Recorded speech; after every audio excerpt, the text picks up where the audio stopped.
All right, my name is Davon Reeves. I am the president and founder of the Vaughn Group.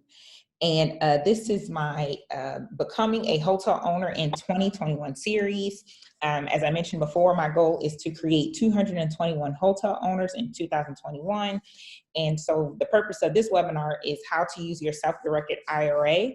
A lot of people don't realize that you can actually use it to invest in real estate, but for the purpose of, since I'm a hotel expert, we're going to talk about using a self-directed IRA for investing in hotels. All right. Again, my name is Davon Reeves, the president and founder of the Vaughn Group. I've been in the industry for over 14 years. I have experience in operations, asset management, development consulting, feasibility studies. I'm a published author, tidbits for the emerging pineapple professionals. And what I do, I teach people how to become successful hotel owners. So I'm going to pass it over to one of my partners in crime when it comes to hotel education, and that is Mr. Damian Proctor. Hey, good morning, well, afternoon now, everyone. Pleasure to be here with you. Damian Proctor, managing principal of PH Sphinx Lodging LLC, Washington, D.C. based hotel investment and consulting firm. So I'm here today because I invest in hotels using a self-directed IRA. So I want to tell you about how fun that is and why you should consider that as a method of investing in such a large asset class. Thank you, Devon, for having me. Thank you, thank you. And we also have Miss Lisa Rodriguez, but I'm going to actually save the best for last. And so I'm actually going to introduce her after we just talk a little bit about hotels. She's from NuView Trust.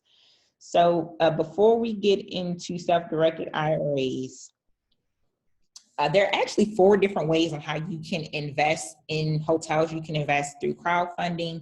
You can invest privately with a sponsor. You can actually be a sponsor, or you can invest in a REIT. So for this particular presentation, we're actually going to talk about issue. Okay, here she comes.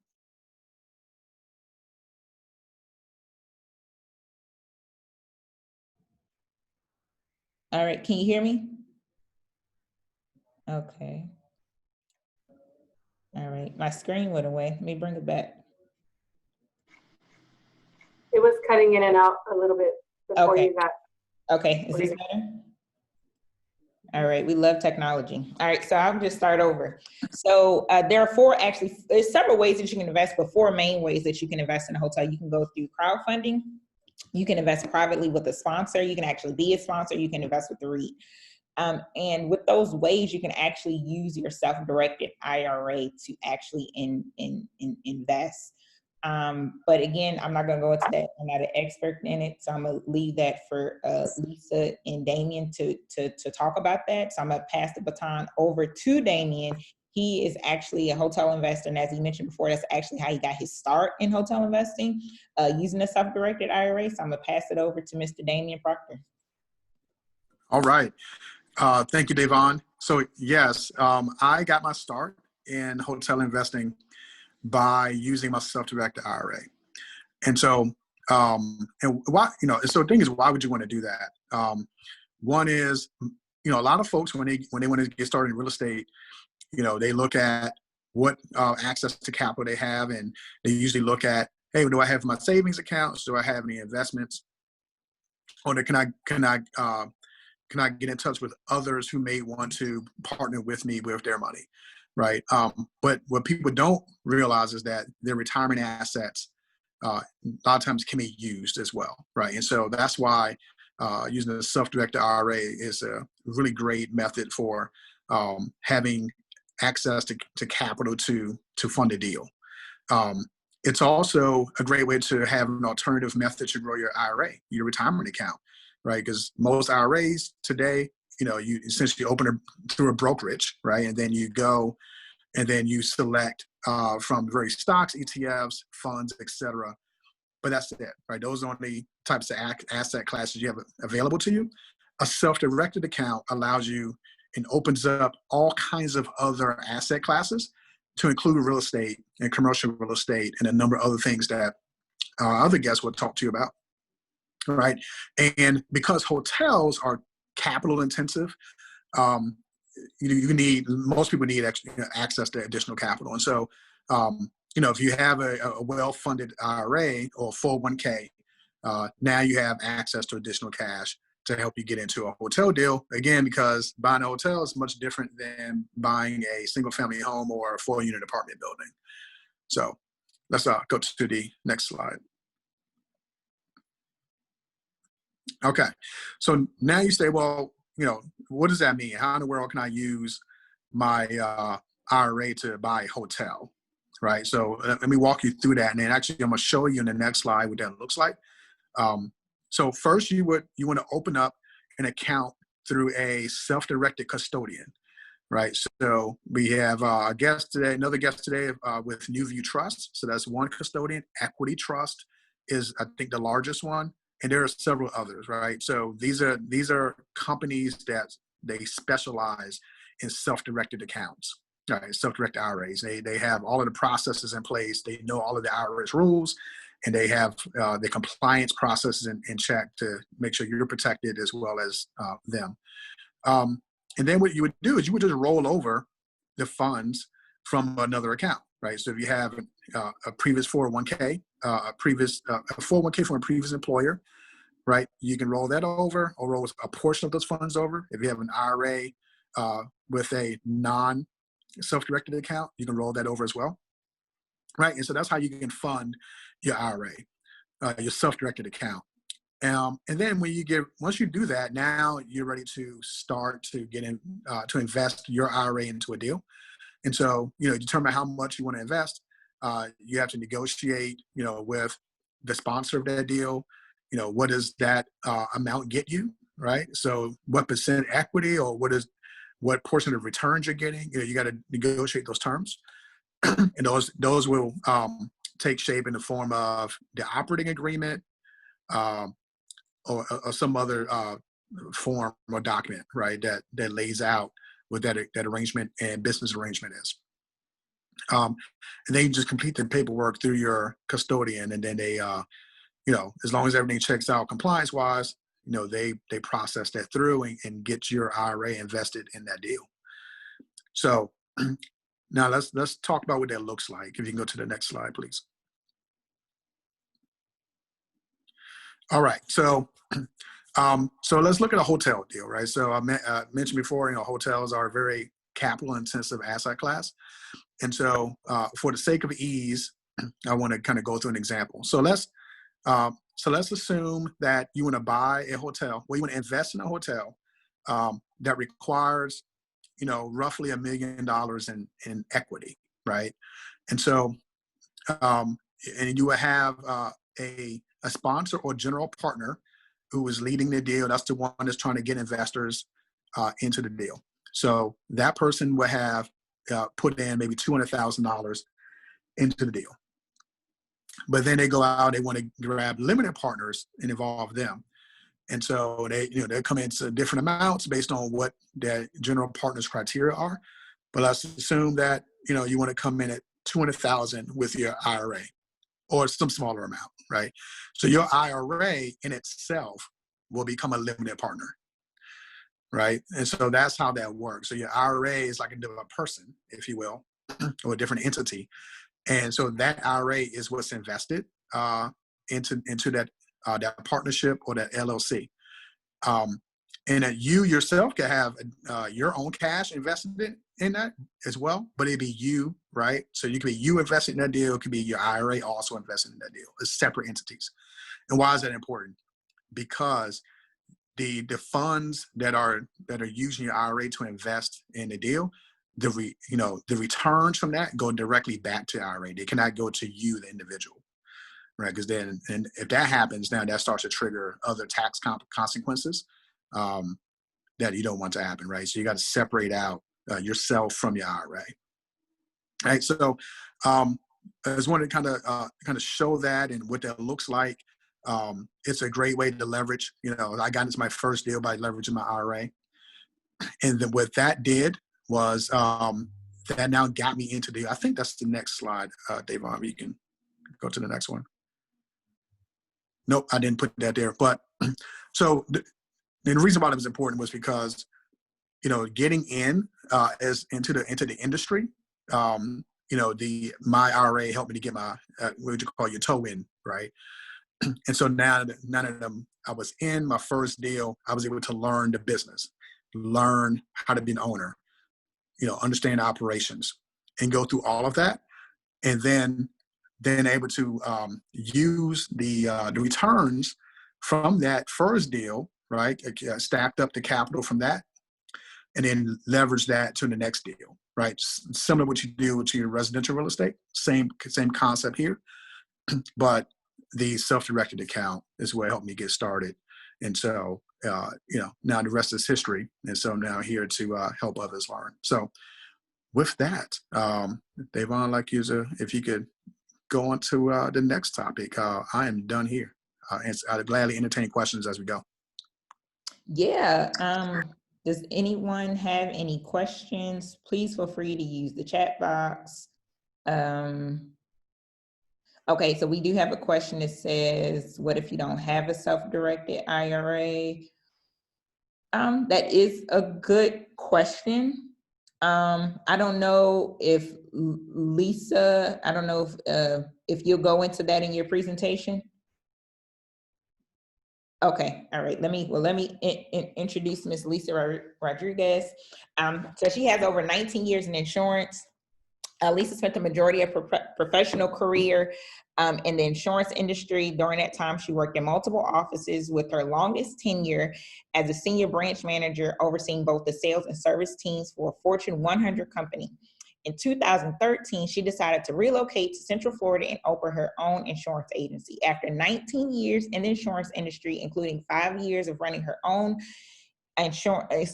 successful business, Lisa decided to sell her book of business and pursue a new career in alternative investments. Lisa's career in insurance gave her the opportunity to network with real estate investors and professionals and learn more about their craft, ultimately giving her the wherewithal to start investing herself. Now, nearly 17 years later, in her current role as a director of retail national accounts at NuView Trust Company, Lisa is able to use her knowledge of self-direction to continue growing her real estate investments. In addition to continuously expanding her own industry knowledge, Lisa's mission is to develop lasting relationships with clients and referral partners so that they may receive enough education and support to make their investment journey simple and seamless. Some of her past accomplishments include Affiliate of the Year, iLatina Entrepreneur of the Year, Agency Owner of the Year, Golden Torch Award, National Liberty Legends of Golf winner, and Branch Manager of the Year. As you can see, we're in great hands. Lisa's going to share with us a lot of information as far as with the self-directed IRA. And again, if you have any questions, please feel free to put them in the chat box. I'm going to put myself on mute and take the camera off of me, because now I'm passing the torch over to Lisa. And thank you, Damien, for sharing how you got your start in the industry. Hopefully that would inspire some folks who may not have thought that it was attainable. But hopefully after this presentation, we'll be able to educate you all and kind of help you share some knowledge, so that way you can feel it's more attainable to become a whole. So Davon, it won't let me share my screen. I need to be co-host. Thank you so much for the introduction. I will get started just a second here. But so I do have a lot of insurance experience, and I've been with NuView since February. So the director of retail national accounts, I was hired to grow the business. Okay, now it's letting me. Give me 1 second here.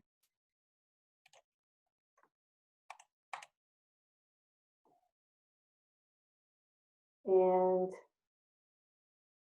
just want to see, which screen are you guys seeing? Can someone tell me if it's the one with the notes or the main screen?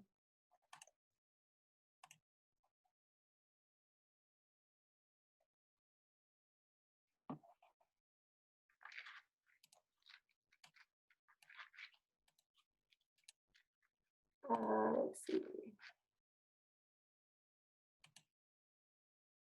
You can see your screen. Okay, which one? Can you see just the PowerPoint, or do you see a note slide?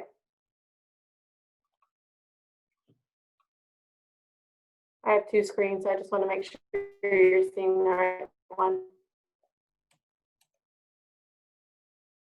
Okay, perfect. Thank you.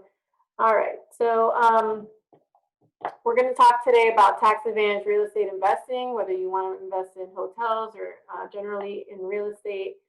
We can help you accomplish that. We are NuView Trust company.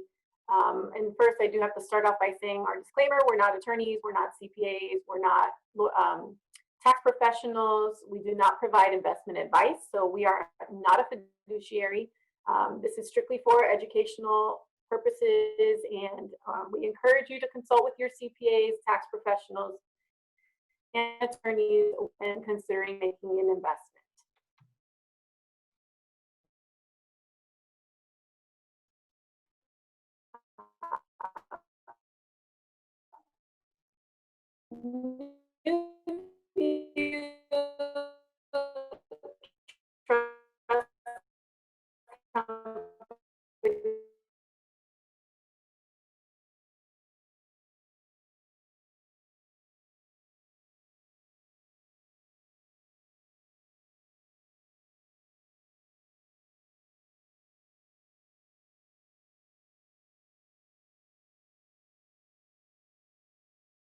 We're teetering that line, 1.5 billion in assets, and we have over 10,000 clients. We pride ourselves on making business easy, right? So it's simple to do business with us. We pride ourselves on being available for you and being responsive and earning that relationship with you. Every Monday in our staff meeting, we talk about call stats and how many phone calls were answered with a live person. That's very important to us. Our goal is 98% of the time, so we do take that very seriously. So I want to talk a little bit about the dilemma that a lot of us face, and myself included, right? So I used to have my IRA strictly in stocks, bonds, and mutual funds.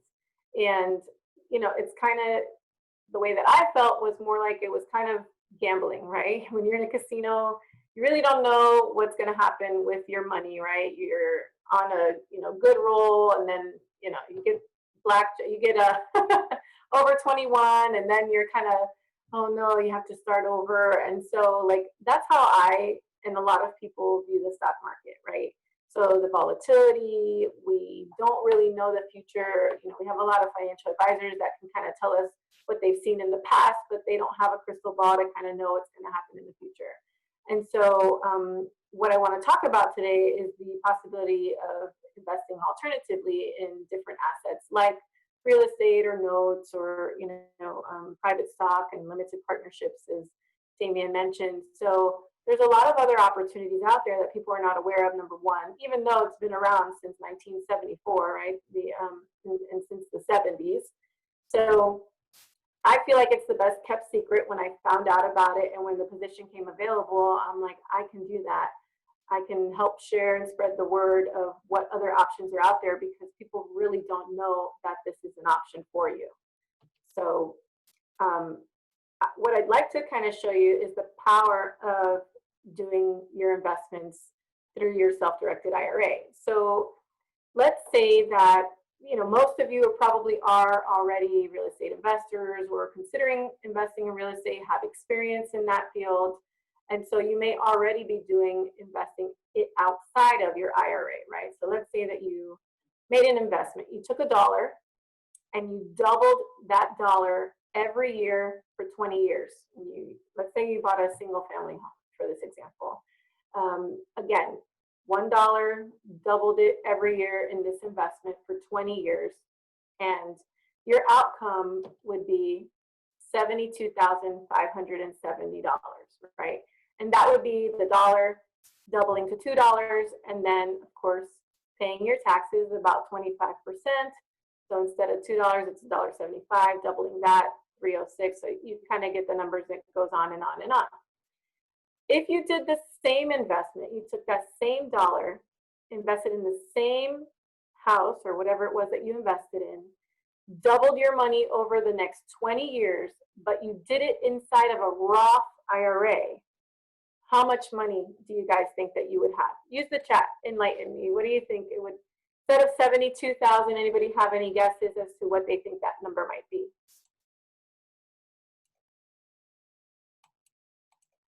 Okay, so it actually would be over $1 million.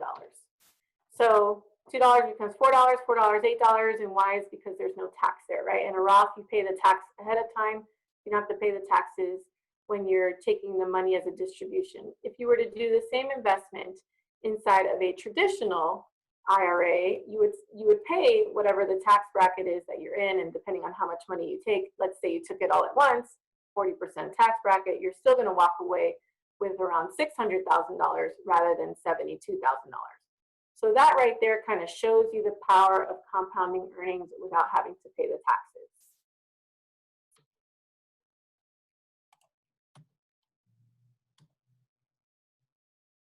And somebody had asked about what if you don't have an IRA? So you don't have to, I mean, obviously if you have, let's say, an old 401k laying around, a job maybe that you worked in the past and it's kind of just sitting there, you can roll an old 401k into an IRA and start using it to invest in real estate or hotels, right? So, or you can start a new account. You can start an account with us with as little as $500. So that's something that you can consider as well. And these are the types of accounts that we have here at NuView Trust Company. And for Roth IRA, for example, there are some income limitations. So I think it's $139,000 a year. If you make more than that, you can't, go and open a Roth IRA. But there is something called a backdoor Roth where you can actually open a traditional IRA, and then a week, a month, or whenever you want to, you can actually convert that traditional IRA into the Roth IRA. You would just have to pay the taxes at that point in time. So that is the way that many people kind of, get into what they call a backdoor Roth, because they make too much money to do it straight through a Roth. They have to go through the traditional to then go through the Roth. But this slide talks about contribution limits, not to be confused with what you can roll over. So let's say that you have $200,000 in an old 401k, you can roll that into an IRA. There's not a limitation on that amount of money. The limitation is what you can put into the IRA for that year. Okay, so if you open a traditional or Roth, you can put $6,000 if you're under age 50. You can put $7,000 if you're over age 50.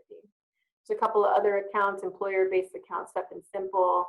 And then we have a health savings account. So if you have a high deductible health plan, you can actually self-direct your HSA. And also the Coverdale educational savings accounts, you can self-direct those as well. So we have the ability to, you can transfer them to us, or you can open new accounts if you are eligible. And then of course we have our solo QRP, which is the same as a solo 401k plan. And that's a really good plan for individuals that are self-employed or have self-employment income that do not have any common law employees. So any employees that work over 1,000 hours a year. And then let's see, somebody mentioned that their phone went out, but I believe this will be recorded and shared in the future. So don't worry about that if you missed a little bit. So the solo QRP is a great plan if you're self-employed and don't have any common law employees. A lot of mom and pop shops use it, or realtors, or tradesmen, or photographers, usually like a one-person business, right? So to talk a little bit about the solo QRP and whether you are eligible, again, it's for individuals or business owners with no common law employees. And then it can be adopted by any business that's a sole proprietorship, an LLC, C Corp, or S Corporation. So the benefits, so I'm moving into the solo QRP only because many of you may be self-employed or know someone that's self-employed and don't have any common law employees and may be eligible for this. One of the main benefits is that the solo QRP is exempt from UDFI taxes when leveraging debt in real estate. So if you are going to be investing in something that has debt, in regards to real estate and the acquisition of it, you would be exempt from the UDFI taxes.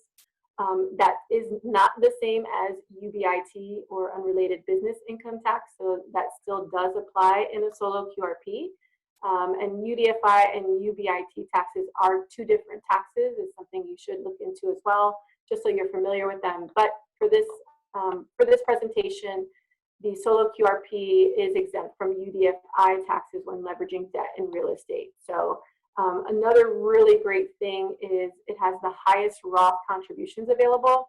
So you can actually contribute $19,500 a year in your solo QRP, whereas again, you're limited to $6,000 or $7,000 in a Roth IRA. There's no mandatory reporting on the plan through $250,000.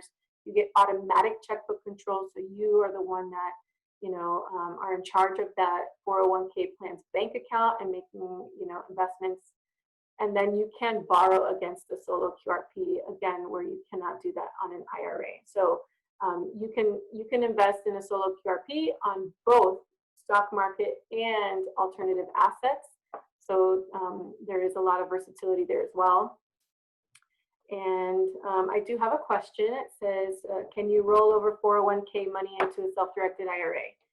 You can with previous 401k plans, and I'm going to touch a little bit on current 401k plans. But if you have an old one that's sitting around a company that you no longer work for, then yes, you can roll those over. Here's some of the things that you cannot do in an IRA, and I just want to touch on them briefly. Again, there are few of them, and it's what you can't do in an IRA or a solo QRP. There's no difference in what you can invest in. You can't purchase life insurance with your IRA or solo QRP. So the purpose of these plans is for retirement money, not for when you die, but when you're living through your retirement. And the other thing that you cannot purchase are collectibles, artwork, antiques. It's very hard for the IRS to pinpoint a number on what the value of those items are. They just rather not deal with it. So those are the two things that you cannot do. There's also a couple of people that you cannot transact business with. That is yourself, your family members. That includes kids, grandkids, their spouses, parents, grandparents, their spouses, or any businesses owned by those individuals. So again, you, your spouse, or any of the people I mentioned, but there's millions and millions of other people that you can do business with. Notice I didn't say cousins or brothers or sisters or nieces or nephews or aunts or uncles. You can do business with them. Just make sure that you don't have any sweetheart deals, that you would charge the same fair market value that anyone else would get. So alternative investment choices, these are your choices, right? So with alternative investments, we talked about real estate. That can be hotels, that can be multifamily units, raw land, single family, commercial property. There's a lot included in the real estate. You can buy private stock. So for any of you that like to watch Shark Tank, and you have a friend or something that has a really cool invention and you want to invest in that business, you can through your IRA. You can do partnerships, limited partnerships, kind of what Damien spoke of. That's available as well. Tax liens and tax deeds, that's another very lucrative side to alternative investments. LLCs, where you can actually invest in an LLC and have some sort of market share of that LLC. And then there's precious metals. Also, about a third of our clients, I would say, do real estate. The other third do mortgages and notes. They do private lending. And then the other third is kind of a mixture of, funds and precious metals and cryptocurrency, and the list goes on and on. So there are a lot of wide choices for that. Now, how large is the IRA market? It's about 11 trillion in assets, right? So think of how many hotels you can invest in, or how many hotels you can buy with $11 trillion.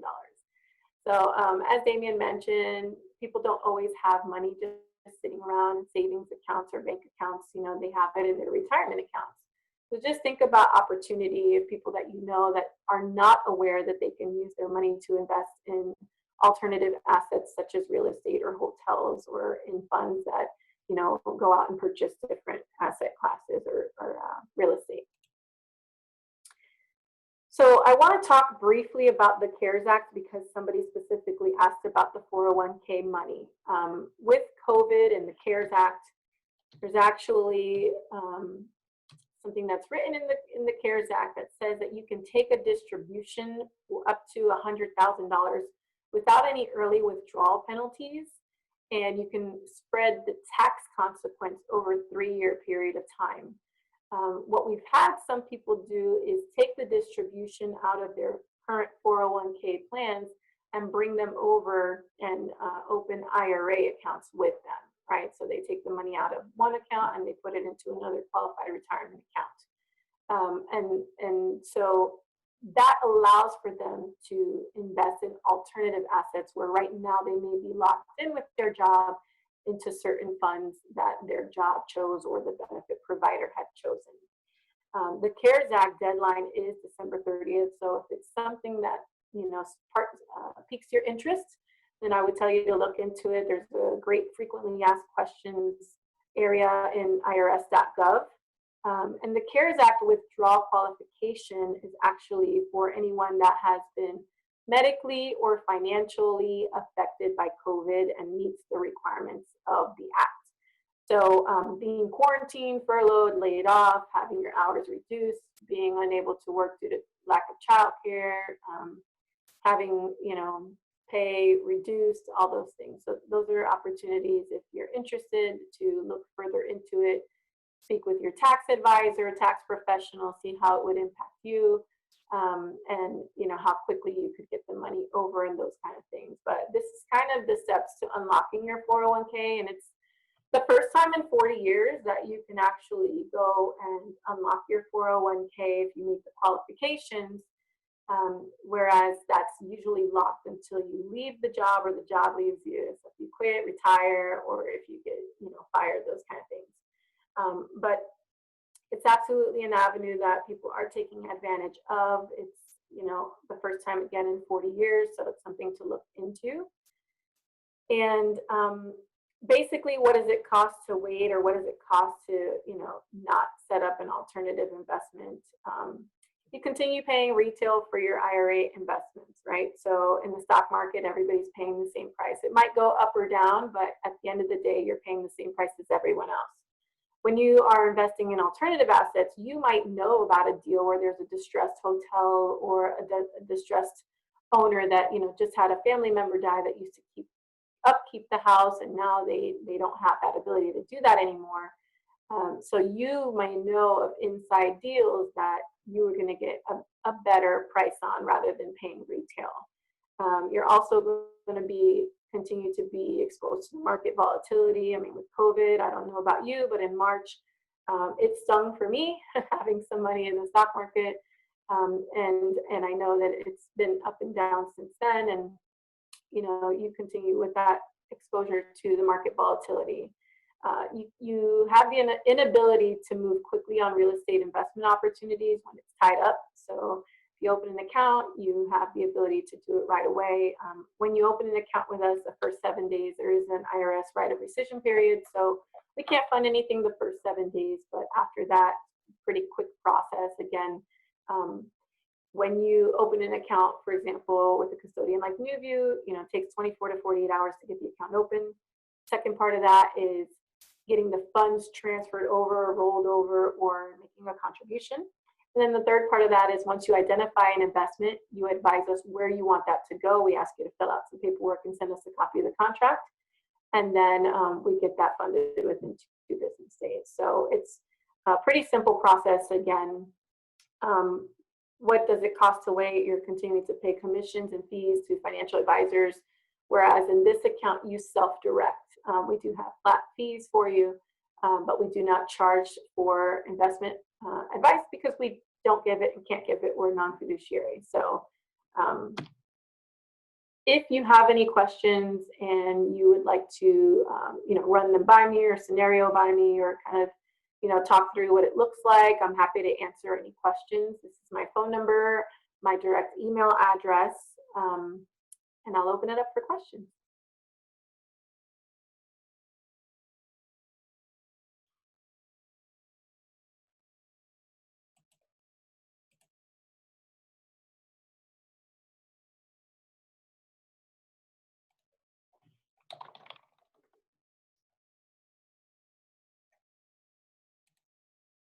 what I'll do is I'll go ahead and put my contact information in the chat. That way, if you think of anything, I'm happy to answer those for you. Has anybody ever heard of self-direction before this, or is this your first time being introduced?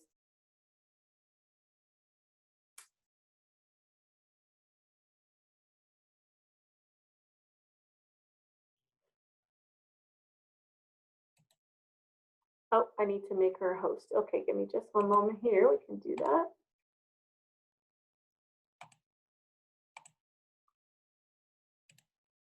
Sorry about that, Davon. Oh, no, that's okay. Thank you so much, Lisa. We really appreciate it. This was a really good presentation and really good information. I'm sure people didn't even realize, that they actually have access to capital, just in a different way, because hotels are definitely a long-term investment anyway. So, using your retirement, it's a way for you to, it's just another investment tool. So I don't know if this was answered. What is the benefit of the backdoor IRA if you still have to pay taxes?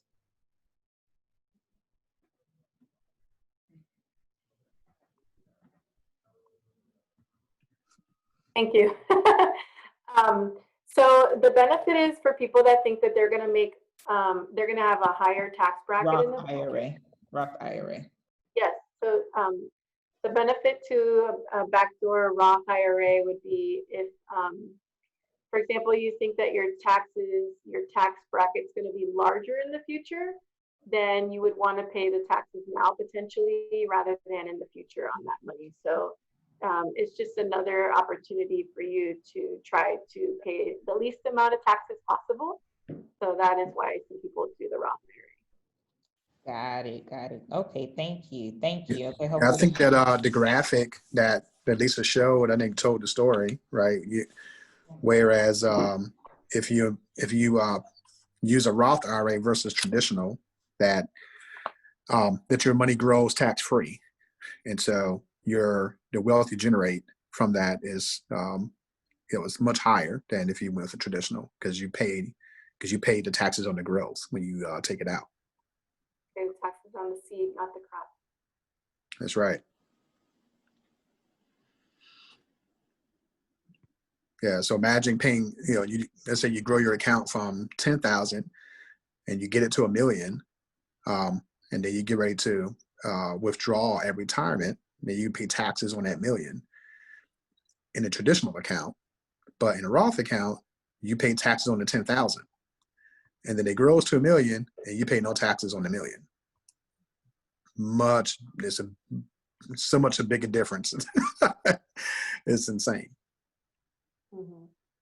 That slide is very powerful. I miss doing presentations in person, right? But I remember the first time that I saw the presentation in person, and there was a room of about 70 realtors. And I mean, you could hear the, wow, really, is it that much? And it really is. And it's powerful just to see that and hear it.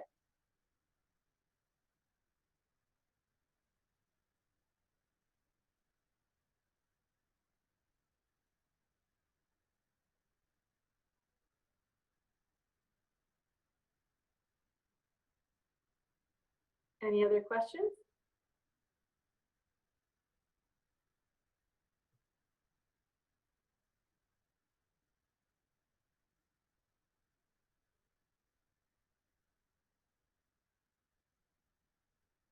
I appreciate your time today. I appreciate you coming to learn. I appreciate being invited by Davon and Damien. I thank you guys, for allowing us to chat. And if you have any questions, again, I'm available. I'm just an email or phone call away. Yes, thank you so much, Lisa. Thank you so much, Damien. We really appreciate you. You have, I'll circle your contact information when I distribute the video. Oh, wait a minute. Here's a question. But is directed towards Damien. Do you see it?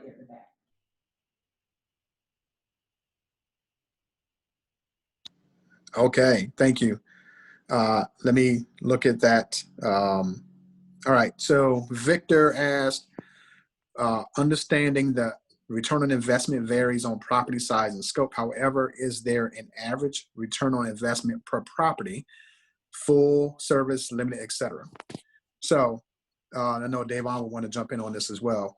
I wouldn't say there's average return on investment, but I will say that depending on the type of hotel you buy, that has an impact on the return that you're likely to get, right? And there's a number of variables involved in what those returns are, i.e. what market it's in, where you buy it at, the state of the economy, etc. But in general, there's some rules of thumb. One is that economy hotels and extended stay are showing in the pandemic that those are the highest return types of hotels, especially right now, right? They've always shown that, but right now in the pandemic, they're the true assets that generate the highest returns. And why? Because, right, people who, most Americans are not wealthy. And so the average American is looking for economy hotels to stay in. They got to get the most bang for their buck, right. As well as families travel. And so extended stay properties are helpful for families because you have multiple bedrooms, more space, et cetera, right? So that's why those are really holding up extremely well during this pandemic when business travel is not happening. Right. So economy, extended stay, select service. Yeah. Yeah. So then select service, you can still, depending on which select service it is, which brand it is, you can still drive good returns. But it just depends. Right. And then you have full service. Full service is probably has the slimmest margins generally because you have the food and beverage component, and food and beverage can be it can be a cash drain, if you will, right? Because, most people want to eat outside of the hotel, and so they're not driving as much of the business to the food and beverage, and there's a lot of waste involved. So you have to buy the food, and the stuff may go to waste, and you can't generate as much profit on unused food. So I hope that answered your question. The economy, extended stay are where the highest margins are, right? And then it goes down from there. And, what could you expect on average? It depends. Again, depends on the deal. It depends on a number of factors. But generally, I look for deals where, once you get started in year one, you're probably looking at a 10% return, right? And then when you get to year three, at minimum, right? Year three, you're looking at, 18% plus return, just at a minimum. So that's what I look at for my investments. And so, maybe one day we get a chance to join our seminar. So Davon and I and another partner of ours, who's a hotel broker, we facilitated a 6-week master class with the Black Business School on how to invest in hotels. And so we covered the full gamut of all of these things in that 6-week course. So something we're coming up again soon where we can extend that out to everyone. Yeah, if you go to blackbusinessschool.com, they have you can it's an online school, so they have you can get access to the replays, and as Damien mentioned, it just really just goes over the full acquisition process of acquiring a hotel. And also you can get a better understanding of the ROI and actually how to underwrite hotels when you're looking at a deal. So we had one course, I think it was the second or third week, where Omari, he's a hotel broker. He's the third of us, right? 'Cause it's 3 of us, the trio. And he actually goes over the underwriting analysis of how to underwrite a hotel, what to look for. And typically what you look for is for ROI 8 to 12%. It varies just kind of across the board, as Damien mentioned. More the limited economy, the margins are the reason why they're more attractive, because the margins are better, because it's not a lot of complexities when it comes to food and beverage.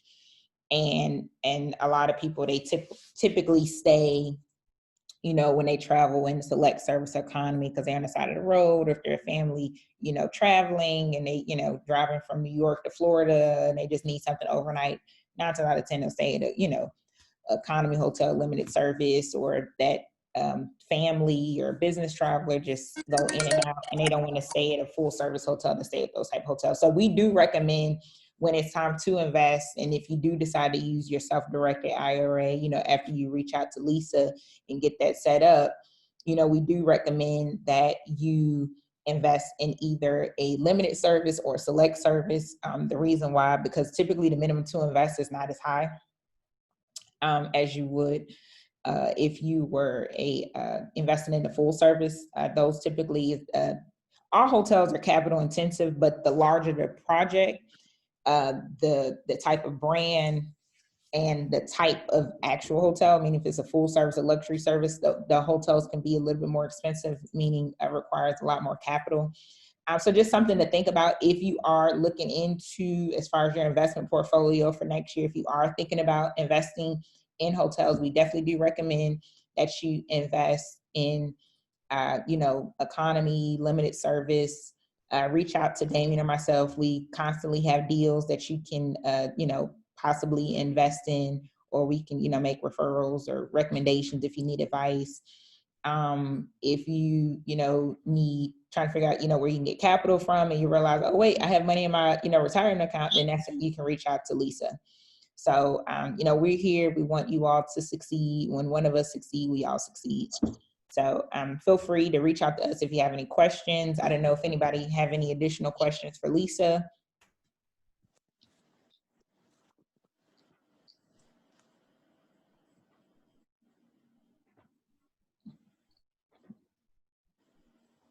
All right.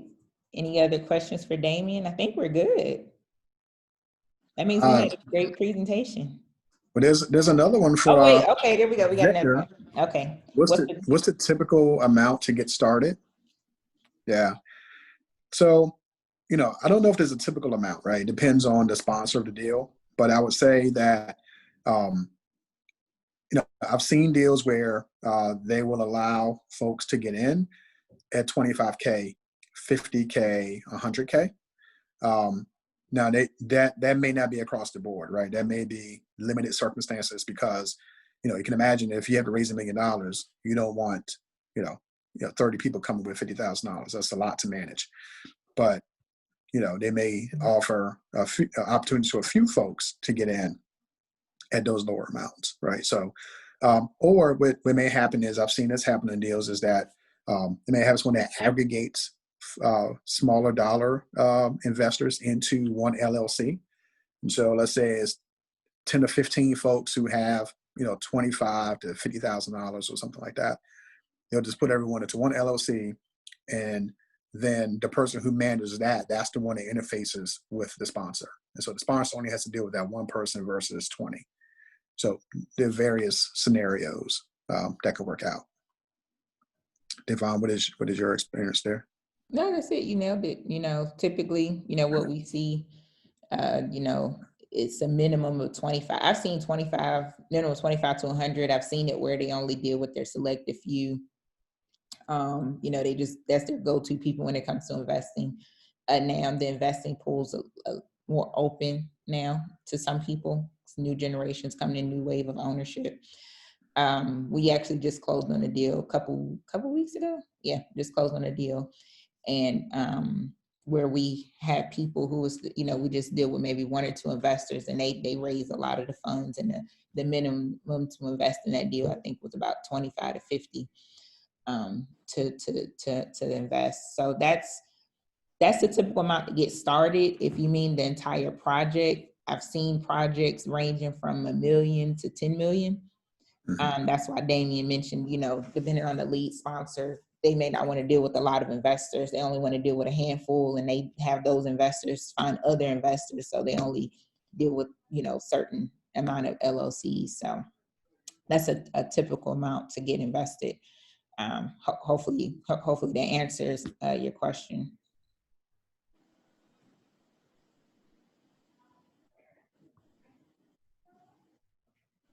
All right. Okay, sounds good. All right. We love questions. We love answering them. So again, thank you all so much. This video was recorded, so we'll send it out later on today. So that way, if you want to review and kind of process everything, I know it was a lot. And I'll also send Lisa's contact information. That way you can contact her. Same with Damien and myself. As Damien mentioned, this is actually how he got his start in the hotel ownership world. So, or the hotel ownership club, that's what I call it. Right. So it's a close circle of us, but we want to definitely expand it to bring more people of color and different ethnicities to join the hotel ownership club. So we want to welcome you all, and that's why we provided this free webinar, this free information. So that way you can see how attainable it is to become a hotel owner. And please feel free to reach out to Lisa when you're ready to take that step into using your self-directed IRA. So the perfect goal would be you reach out to Lisa, and then after you reach out to Lisa, then you reach out to us to invest in the deal to become a hotel owner. That's the perfect world. But thank you all so much. You all have a great day. This is the first day of December, so we wish you well for the rest of the month. And happy holidays and happy new year to everyone if we don't connect before then. Thank you all so much. Thank you, you too. Take care. Have a great day. Bye-bye. Bye-bye.